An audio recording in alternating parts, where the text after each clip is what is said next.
All right, guys, thanks so much for listening to another episode of the CX Chronicles podcast. Super excited to welcome Jonathan Shroyer to the podcast. Jonathan, say hello to the CX Nation, my friend. Hello, hello.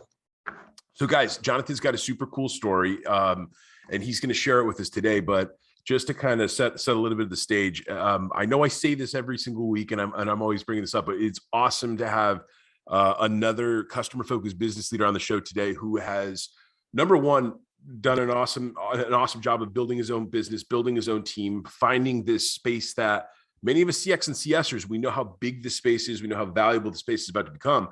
Jonathan's here to tell a story today about it, guys. And Jonathan's here to give us a really good idea for all of the different paths the future CX and CS professionals can be thinking about, right? It's not always about going and getting the best or the brightest job at a huge company and running their CX and their CS. There's other paths to building a phenomenal story for yourself and a phenomenal career progression by taking risks, taking chances, going and finding a bunch of awesome companies that you can help to optimize their CX, optimize their CS. So Jonathan, why don't you tee us off, my friend? Give us a couple minute elevator pitch. How'd you get into this world, man? How did you find your calling to the space, and how did you really kind of get into the whole world of customer experience, customer success management?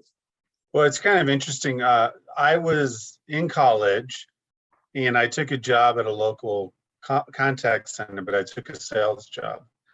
And I just was super successful at it. It was back in the days when cellular phones were brand new.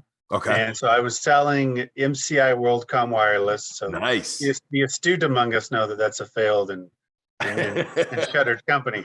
But I was selling MCI WorldCom Wireless cellular phones. I've been doing it for about, a year or so. And I just got off the phone and I sold a 97-year-old lady a 3-year contract just in case she fell down and that she needed contact. And I felt terrible. I felt horrible. And I was like, this isn't where I'm supposed to be. This isn't my purpose. Right. And so I said, I've always, been a big believer in service and serving people. I said, perhaps I belong better in the customer service arena. So I switched over in college to a frontline agent in customer service. I loved it. I dug it. And that's where like the last 25 some odd years has from those early days of understanding the pain, the struggle, the tension, the blocks that these customers have. Yep. They buy your product. They love your product. They have a problem. They just want to get back to the product they love. So if you can deliver a great experience to them, they'll get back to that. They'll rebuy and so forth. So I kind of started off there, and of course I've grown and have a story to tell. That's awesome, man. I think it's funny. There's so many CX and CSers, Jonathan, come from sales. They were people that they started on the sales side of the game, which, let's call it what it is. That's one of the most important parts of any business. If you don't have sales, you don't have revenue. If you don't have revenue and customers, you don't got anything else to worry about. So it's a great place to come from because at least you understand that appreciation. I think the other thing too, though, is that a lot of the folks that I've talked with that come from sales and they enter into the CS and the CX world, there's something about the sales process or something about the connecting with customers or something about helping to bring a customer through a journey or showing them the way that you can bring them from the start of the path to the end of the path that they get hooked to. But then they start to realize that there's some of these other things that you can do on the CS side or the onboarding side or the account manager retention side that are just more interesting to them, right? So it's cool that you found that type of a path. And I can promise you're one of many that found it that way. Set the stage before you get into some of the things that you're talking about with your business today. What were some of the initial roles, Jonathan? What were some of your stepping stones? Give the listeners some ideas for like what type of roles or what types of things did you have to do to kind of, as you were navigating the space and you made that transition from sales into success? Well, it's kind of interesting. So when I was 21, again, I don't know if a lot of people do this type of thing, but when I was 21, I sat down and I said, okay, what do I want to be when I'm 41? And I said, not just professionally, but like personally, financially, purpose and the purpose. So I wrote out a 20-year plan. Nice. on a kind of, and it had 4 pillars, and it was time-based, right? And each kind of time cycle, maybe 21, 25, 29, 33, all the way up to 41. I set specific goals for myself that I wanted to achieve. And on the professional pillar, the end state goal was to be the CEO of my own CX company, awesome. Right? And so as I was building out the professional pathway, I knew that, hey, I needed to get into operations. I needed to be into kind of looking at finances and understanding that. I needed to look at a bit, although I know sales, I need to look a little bit more into marketing.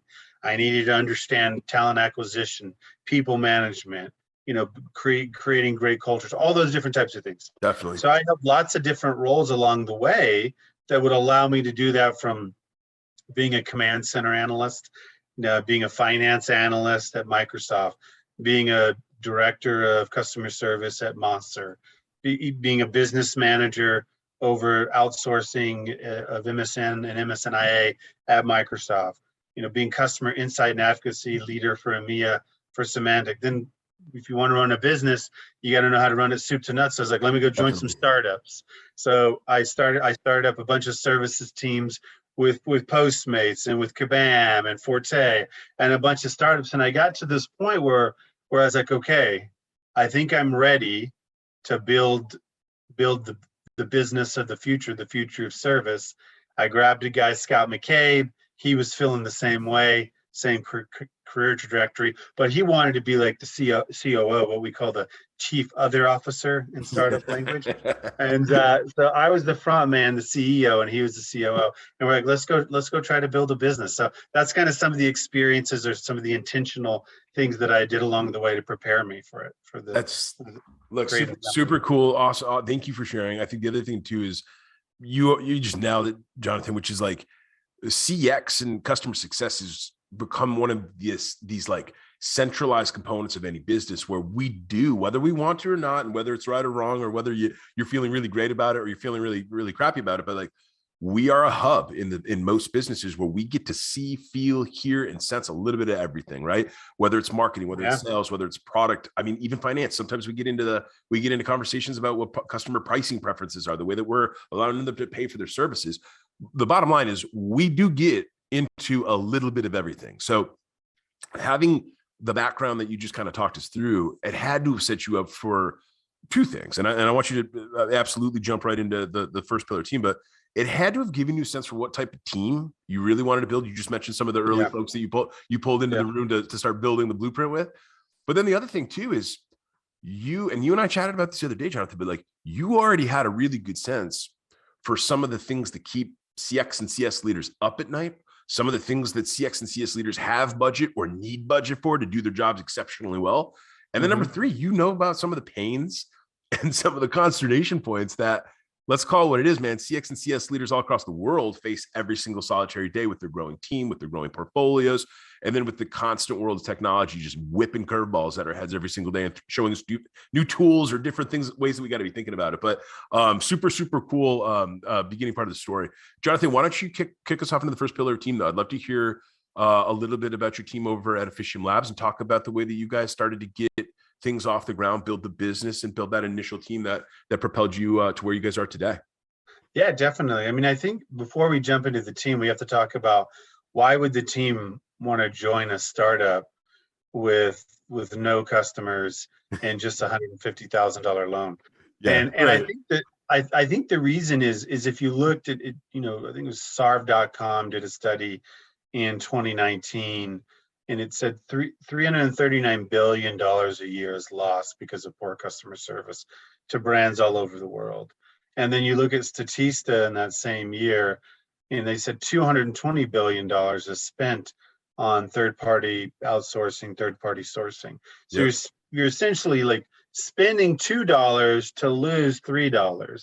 Yep. And maybe outside of the federal government's taxation policies, that's not going to work anywhere in business, right? It's not a good model right there. It's not going to work. And you have, literally, you have thousands of these amazing professionals across the globe that already get this, right? Because they're living it. Like, they may not know the $2 to the $3, but they know the pain, the frustration, the constraints, the inability for them to live out their purpose of what they want to achieve. And so we found, we started the company out with 4 or 5 folks, $150,000 loan. And so we found some key talent that said, hey, I really want to do something different. Yep. I want to do something new. I want to be exciting. I want to create profit. You said the hub. I agree. It's the glue. The reason it's the glue is it's the engine that drives profit inside of a company. Once a customer has an issue, customer service, customer experience is a profit center. So like, let's transform all of the mindset and the thinking. Let's move away from, let's use Carol Dweck's term. Let's move away from the fixed mindset of cost is CX and CS, and let's move to the growth mindset as profit is what CX and CS is. 100%. And so let's see if the market is ready. And so that's what we did. We took 4 or 5 folks that we thought were top tier, top shelf talent. We brought them in. We myself and my co-founder invented a new methodology called the service stack maturity model. And we said, let's go talk to some clients and let's see if they're ready to create a profit center inside their CS and CX teams. And you won't be surprised, but within 2 months we were profitable. We had 5 clients, and within 24 months we had $10 million in gross revenue, 30 plus clients that we've been working with. And then within 2.5 years, we were, as most folks probably know, we were recently purchased by a Rise Virtual Solution, going from that $150,000 loan to 50, 100x return off of that, and in joining somebody that believes the same vision that we believe in. But it all started off with those core people, those 4 or 5 people, and then us defining what's the organization that we want to build to be different. So I love what you have behind you is make happiness a habit, right? Create customer happiness. One of the things that there's an old, I don't think it's probably not in the US, but there's an old show in the UK when I lived there for 5 years. And it was about a guy that bought a sales call center. And his motto was simple: happy people sell. And it's the same type of concept. If you build a great culture, if you build something with purpose, with intentionality, and people come to work, they're appreciated, they feel like their ideas are heard, they can see their ideas into action, they're told yes more than they're told no.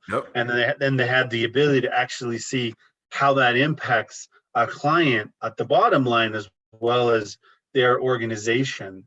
Then people want to join those types 100%. Of organizations. Yeah, I mean, for sure. So first of all awesome stuff here. I think one of the first things that you brought up, I talk about it all the time on the show. I talk about with our customers at CXC on the reg, Jonathan, but it's, CX and CS is modern selling. You are absolutely a part of not only bringing in net new dollars of revenue, and you're 100% responsible, or you should be responsible for increasing lifetime value. And you are constantly thinking about, and I think one of the more traditional ways that a lot of folks think about it, which is why you're always associating CX and CS with the cost center, you're there to retain that money, man. You're there to retain the customers, retain the relationships, retain the people. In effect, over time, you look back, you bring hundreds, if not thousands of customers on, and you're retaining all of them. Man, you can have a huge business, a super wildly valuable business on your hands in a very short period of time. And I think pandemic made, I'd say, normal non-CX and CS folks or other folks within the business kind of understand that, kind of appreciate it, because all of us kind of had different experiences with COVID. Some of us had record-setting years with our businesses and our team, and we crushed goals, and we've been rocking and rolling for 2 years because for whatever reason, this new world just works better for us or for our styles or for our pipelines or whatever you want to call it. And then a bunch of business owners and business leaders out there got smoked over the last 2 years, and they finally got tripped up. And some of the things that they weren't investing in, or they weren't prioritizing, or they weren't effectively looking ahead on the horizon for, they got caught, right? They got caught. And so I think my long-winded way of saying, the world is in this position now where companies and brands and providers who are focused on relationship, focused on experience at all costs, focused on relationship and actually getting things done, being a partner more than just a brand or a business that you're there to consume from. Those are going to be the companies that are going to have some wild years in front of them, Jonathan, in a great way, growth and finding new people that are going to be a part of the business. And then the talent part, the second thing happy employees equals happy customers. And there's so many companies out there that, they might devalue ENPS or employee net promoter. They might devalue the way that you can do employee satisfaction reporting or scoring. And the crazy part is those are often same companies that have really low customer scoring, or they have low NPS, or they have low CSAT. And there's this whole new world and this whole new thought in our game anyway, in our space, where Yeah. You got to be balancing. It's like a balancing thing, man. Your EX and your CX needs to be balanced. You need to be investing in both sides of it. And frankly, the two feed each other. So I love what you're laying out for us. Yeah. I mean, I think if you think about it, oftentimes, people talk about the power cores inside of the company. And, those are the folks that make the decisions, that have the influence. I often like to think of, I don't know if you've watched Rocky, but I often like to think of Jonathan, CX. my name's Adrian. Do you know There how we go. many? There Do you we think go. I'd be There we go. doing the show if I got $1 every time someone said "Yo, Adrian"? But if you think about the Rocky show, it was about a new way of doing things, a new way of fighting, right? Left hand fighting, a new way of training, a new way of thinking. And I think that when we created Officium, we thought about services in a couple of different new ways. One was the profit center focus, which is really the ROI of CX, but profit center focus is much more interesting because you're protecting, you call it retaining, you're protecting your revenue and you're optimizing your business to protect your revenue. So you're doing kind of both. So it's just not ROI, it's protect, and it's optimized. Then you think about, well, how do you do that in the most effective way? Well, you get talent from everywhere. So that's why when we created Officium, we created a decentralized network. We never had a headquarter. We never had a big office. It was like the talent is out there. It's not 25 minutes from where I live. Sure. It's 25,000 or 10,000 miles from where I live. Yeah. Let's create a network and a platform where it can plug in and that we can all get value and purpose from each other. So that's the second thing to think about. And then I think the third thing to think about is when you think about the future of service, when you think about being there, being aware, being essential for clients, it's that you live or breathe success based off of every hour of every day. So we've always had this mantra from Nelson Mandela: win or learn. There's no failure in our business. It's, hey, what happened? Did we learn or did we win? And then let's iterate hourly, weekly, monthly on that.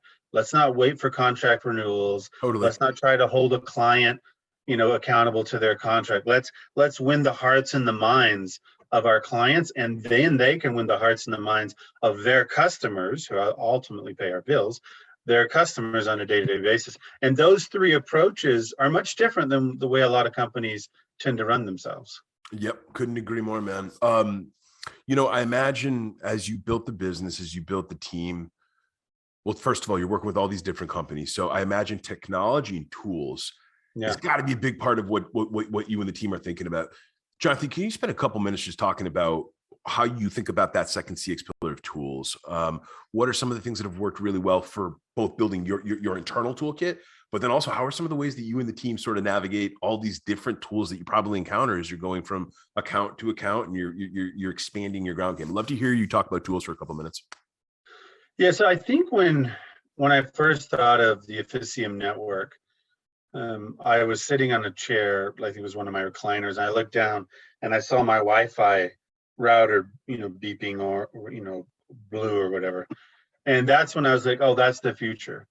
The future is a networked capability of people, of technology, and of capability that's bi-directional, that can help many companies succeed in achieving their vision. And what I mean by that is that in some cases, we own our own technology, like with Spreadsheet Scheduler, Work Forward, our workforce management tool. In some cases, with our analytic functions, we have proprietary algorithms that we use. But in other cases, we're like, hey, we don't need to create and invent everything. Right. There's a lot of great companies out there that have technology that we can leverage to help us, like Stella Connect or like Worthix or like Natomi or Unifor or a bunch of other companies that were like, hey, they're doing something special. Let's figure out how to go together, work together so we can build greater purpose, greater protect, and greater optimization capabilities with a client by partnering. And we'll figure the commercials out on the back end. But if we think about it as that the future is a decentralized network of capability that provides bi-directional value, that is location independent, And then you start to, I could go really deep on this about the future of work, the future of payments, the metaverse. We'll dial it in for this. But the point is that that's where the future is headed. Then your mindset, growth mindset, your mindset needs to be thinking in that way. So we set up a lot of partnerships in the beginning because we were less interested in trying to boil the ocean and more interested in having the right person at the oar to help us successfully navigate it, to bring our clients to the other side of where they wanted to be. I love it. I think it's just crazy, man, watching the space. I mean, look, the world of customer experience management and customer experience technology and software as a service is just constantly going up and to the right. But what's crazy is just even like, and I know we're both in this position, Jonathan, but I talked to so many different CX and CSers, people, guys and gals that have been in this business for a long time. They know their stuff. They're incredible customer-focused business leaders. And the one common thing that I hear from them again and again and again is like, yo, Adrian, I don't know, man. Some of even the top 100 or the top 150 CX and CS SaaS solutions that are out there, I lost count, man. I lost count. I know. I might know the top 10 or the top 10 or 15 that are leading class, or maybe they know the tried and true, the ones that many companies have really kind of frankly been built on, right? With your Salesforce, your Zendesk, some of these Qualtrics, some of your big, huge companies. But it's amazing to me how even just that ability of doing traffic controlling, and to your point, this future of just seeing where there's connection points, seeing where there's matching value points, right? You don't need to necessarily have the actual solution. You don't need to necessarily have the answer, but helping people understand where they can go find more information that gets them a little bit closer to their answer or closer to their solution. That in and of itself is wildly valuable for a modern business leader, because all of us are too busy. All of us have too much stuff on our plates. All of us are constantly being bombarded by some of these messages, whether it's not just our SaaS sales friends out there, right, Jonathan, but we're constantly being having all these messages whipped at us that are competing for our attention. And I think it's really, really important that you guys were able to find a way of thinking about this new futuristic approach, but then really kind of leveraging how you could build your community, build your connections, and build the folks that you were having conversations with to see that same type of a picture. I think is really awesome. Yeah, I mean, I think that one of the ways that I have an analogy that I like to use around this, it's it's really appropriate because it's January the 6th. So it's January the 6th. I'm 20 pounds overweight. I might not look like it on the camera, but trust me, I am. And I say, okay, I'm going to go lose 20 pounds. That's what I'm going to do. Let's take, there's two versions of myself. There's I'm going to go lose 20 pounds, and maybe I'm a really self-disciplined person and I make it to February. Maybe I lose 5 pounds, maybe I lose 10. I'm like, oh, that's good enough, and I'm done. Yep. That's one version of myself. The second version of myself is, hey, I'm going to lose 20 pounds and I'm going to go buy a dog. Yep. And I'm going to take that dog on a walk every day. Which version of myself has lost that 20 pounds? Yeah, I think, well, being a dog man, I like your dog approach better. It's the one that has the companion that pushes them and helps them to achieve what they want to do. Now, take that analogy and imagine, so one of the cool things about what you just talked about is that a company like Officium is almost like your on-demand benchmarking companion. Yeah. That you can have throughout the entire year, whether you're purchasing services from them right at that point, or whether you're just in engagements and you have a relationship with them, they're always on top of what's going on in the market. And that's one of the hardest things, is that you get these services leaders that rightly so get super focused on achieving the goals that they've committed to their bosses. But then they forget, like, oh, actually, am I innovating?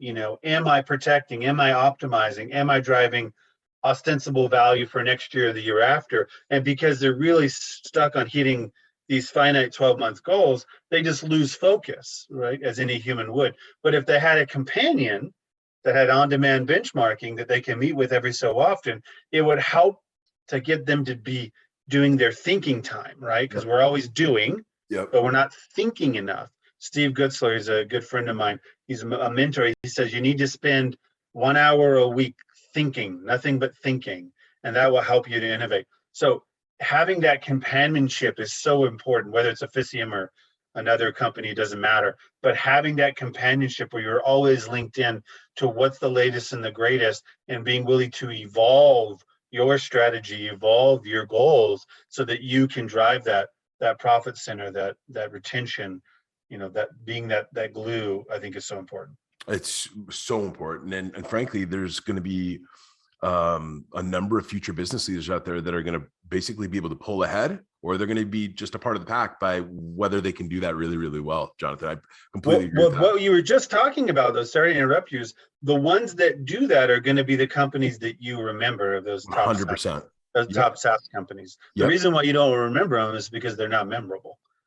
And so the ones that want to become memorable are going to stay relevant. Absolutely agree with that. 100%.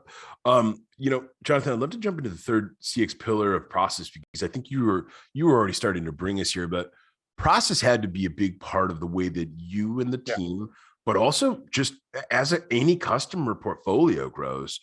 Process, and then you keep talking about glue too. And it's funny. I always say this. I say process. Look, you might say the process isn't valuable, but reality, process done well is absolutely glue for really strong organizations, or bridge building materials for really great organizations.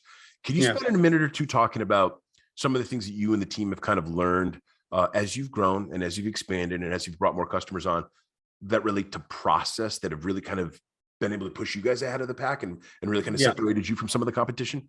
Yeah, for sure. When I was in fourth grade, I used to read almanacs and atlases all the time. And then I would draw the atlas maps out from memory.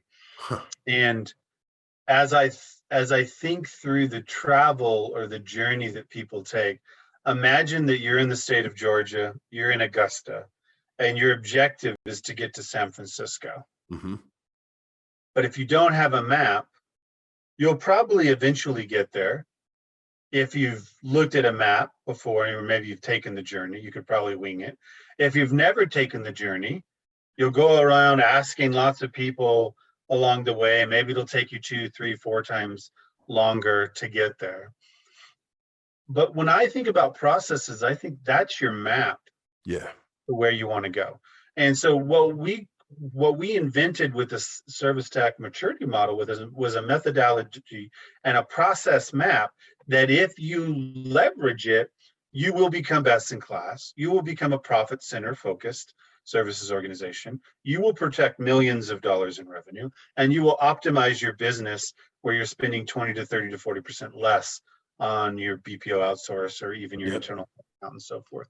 And so really, the way that the magic started was we came up with an assessment that was not very complex. It was basically said, hey, here is what your best in class maturity model looks like. And it has, 100 features of what a best in class services center and experience organization does. Let's do an assessment to see just how you're doing. Not you're bad, you're good, but just say, this is where you are on the map. Yeah. Right. Are you basic? Are you core? Are you standard? Are you best in class? And we have 8 pillars across that, anywhere from workforce management to automation to knowledge management, to product, all kinds of stuff, right? And so we did an assessment with our first client, and they came back and they were only about 1/3 the way to best in class. And they said, well, how do we become best in class? And I said, well, the way you become best in class is you have to identify which of these features on this process methodology map that you want to implement. And then how do you want to implement them? And that's called a transformation. And so we have a game that we call the Jambox game, where we brought in the 50 or so features that they wanted to do, because you can never do them all. And the game is set up in such a way that the frontline to middle level team chooses essentially of those 52. At the end of the game, it's like an open auction economy game, where at the end of the game, they have to pick 14 or 15, and the only way that they can pick it is by sharing their money, because they're each given a little bit of money in the auction. Nobody can really buy any initiative by themselves, so it forces collaboration. It forces folks to come together, and then we say, okay, these are the features that you want to do. Leadership will have some must-dos, right? So you could probably bet 70 to 80% of these features are going to happen. So we with the executive present it to leadership, and then we finalize, the 15 to 20, whatever features are. And then we build out the transformation roadmap. And then every week we meet and we project manage it like you would launching a product.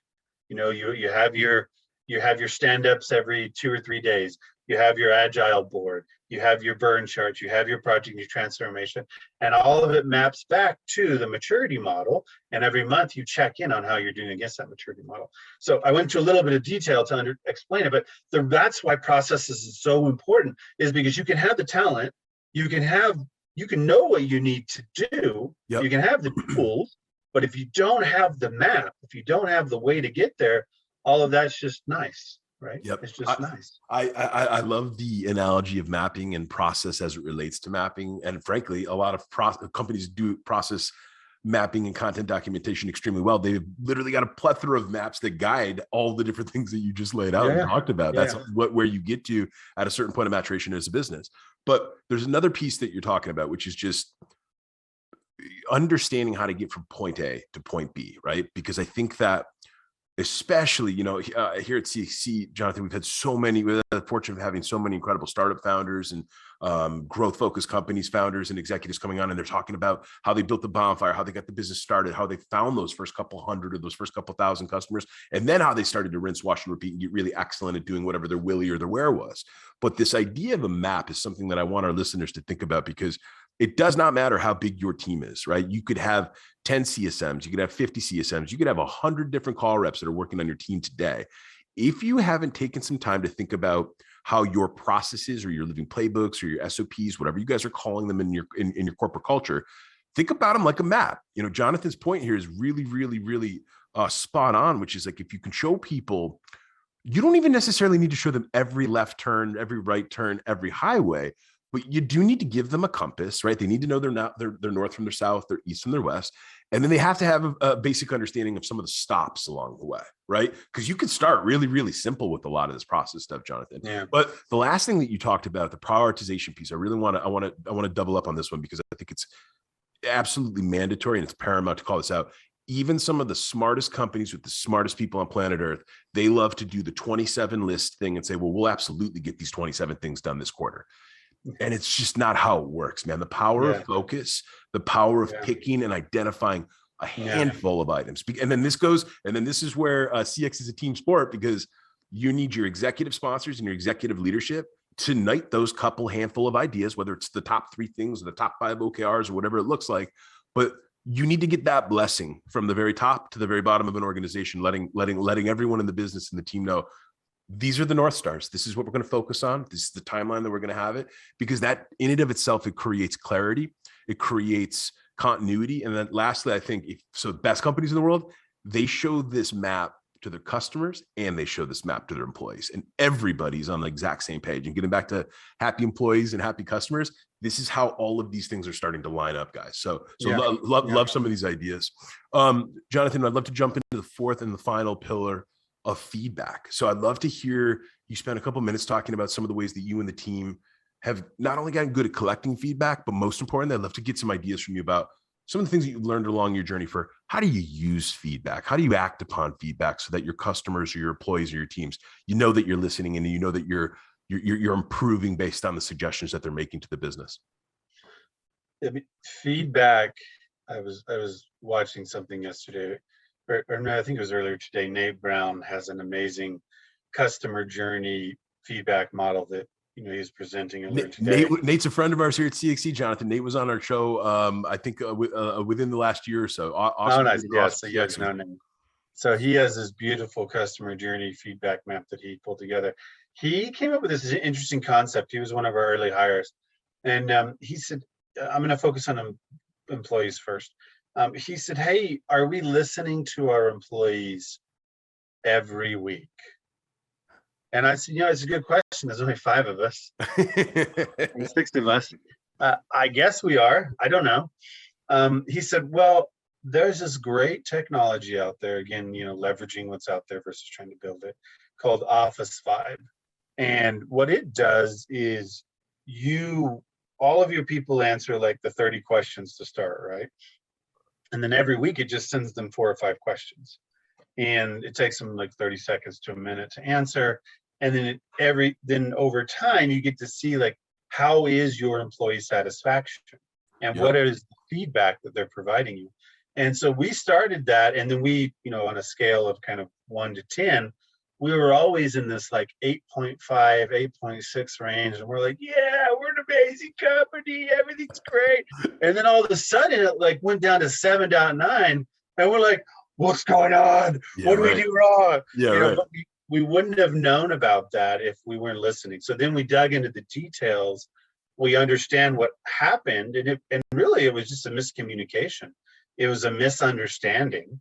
We corrected that misunderstanding. We took the feedback and we made some moderate changes, and the score went back up. Now, in a normal company, you do like surveys every 6 months, right? Yeah, right. You're never gonna know about that little bump, right?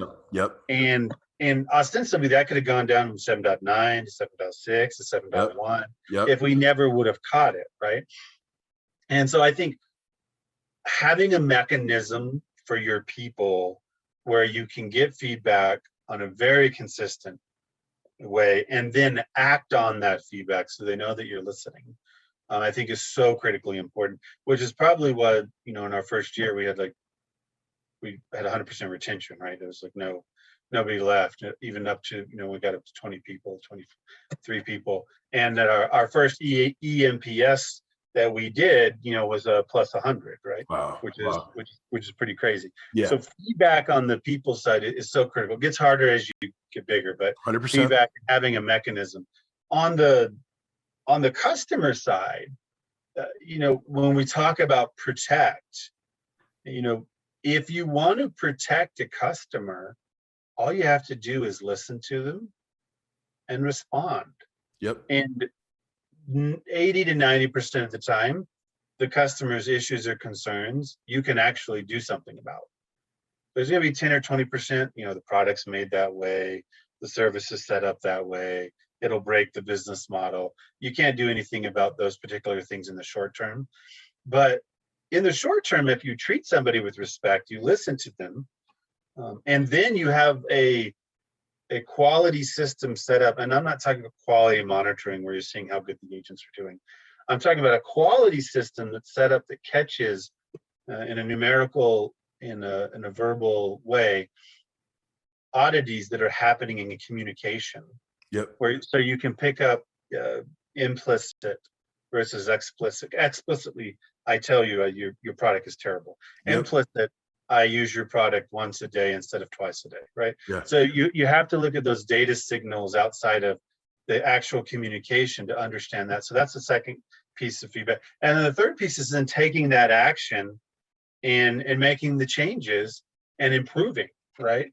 And then in some cases, if it's a long-term play, say, hey, you came up with this idea a year ago. It took us a while, but we were able to implement, your idea and make it right and so forth. So I think we worked with one client, and when we joined them, I think their CSAT, so customer satisfaction, was 29%. Okay. And then now it's 91%. Wow, that's and it was 100. It was 100% listening to the feedback, responding in a timely way with the resolution that was going to make them. Yep. And giving them the opportunity to be respected. Those are key drivers. And then doing it consistently, right? Again and again. This gets back to your process point.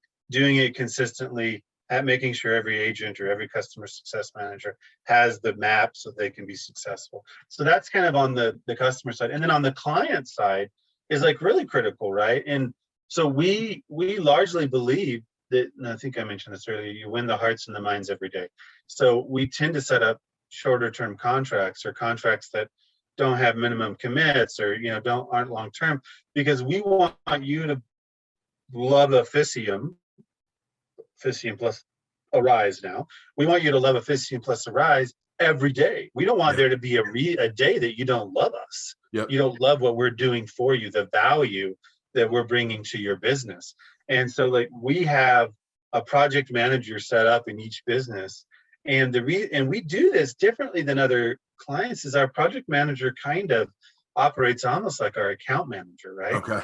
But because they're part of the transformation or they're part of the frontline support team, they're hearing on a day-to-day basis what's going on, whereas account manager might be once a week, once a month, or whatever, right?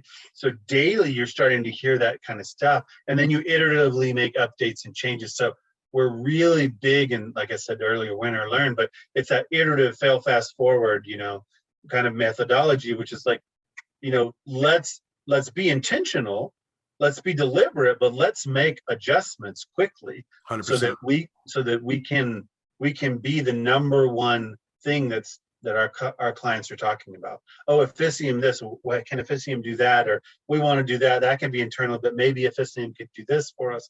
We just want to roll off all of our clients' done. So the only way you do that is that iterative feedback. So those are the three kind of, the trifecta of success, as I like to call it, feedback across those three areas. I love it. I mean, I think it makes it so simple and easy to understand the importance and the criticality of, if you're going to take the time and the energy, the effort to ask people, make sure you're doing something with it. But then most importantly, compartmentalize it and then build a return story or build a rebounded story for each one of those compartments, so that people understand why we did it and why we're doing it, how they can get better from it.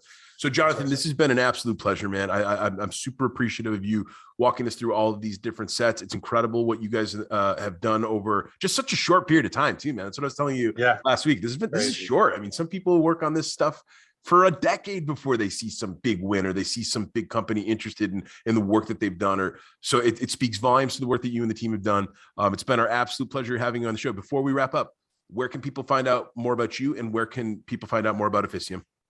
Yeah, you can go to officiumlabs.io. You can look us up on LinkedIn. You can look up me on Jonathan Shroyer on LinkedIn. We're also on Twitter. You could probably watch some of our fun YouTube videos there as well. So yeah, and if you Google me, you'll see lots of, or Nate Brown, you'll see lots of podcasts and other things. There's a lot of Nate Brown content out there. Yeah, a lot of Nate Brown content.